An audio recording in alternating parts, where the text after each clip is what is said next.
I was wrestling with some questions and I feel like I gotten some answers to them that I wanted to share in case someone else may be going through something like this. If you were to get a calling from God that you feel is genuinely from God, but it's dangerous, it has risks, but your family is supportive of you and loves you and cares about you so much that it's hard for them to want you to pursue that when it's like has risks and stuff.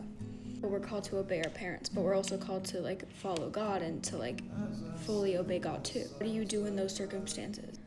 You should always obey your parents when it's in God's will. So if your parent tells you to murder someone, obviously it's not in God's will. You're not going to go murder someone. But if your parent tells you to go do a chore, like to go do something, you're going to do that. Don't do this. I need you to be safe. I need you to do this. Like obey your parents. You always obey your parents in those circumstances. You don't always need to understand them and you don't always need to agree with them, but you always need to obey them under those circumstances. But here's where it comes to. You're always supposed to put God first. If you get a calling that you believe is from God, you don't always know if it is for sure a calling. You don't know if that's a calling from God, if it's just because it's good. You need to take time and pray over it. You need to take time and study it. You need to talk to pastors. You need to really analyze it to make sure it is from God. And if you've given it so much time and thought, and you know for a fact that this could be really from God, you need to pursue this because God comes first.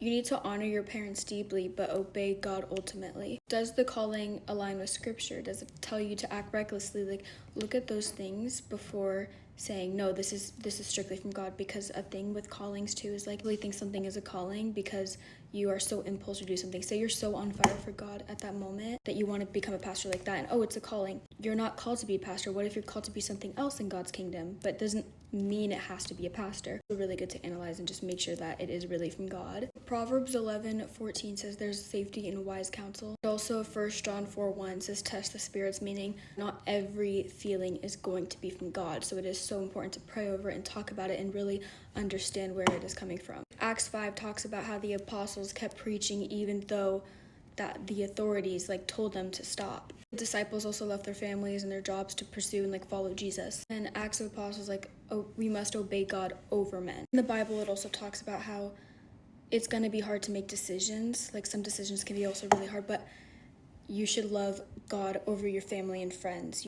Love your family first, but you need to love God before your family too. Following God can require really hard choices, even involving family sometimes. And my answer for what if you need to obey your parents, but you also need to follow God's calling? Well, it can still be a calling. It is still a calling. You just need to make sure that it's a calling and really analyze and see if it actually is a calling.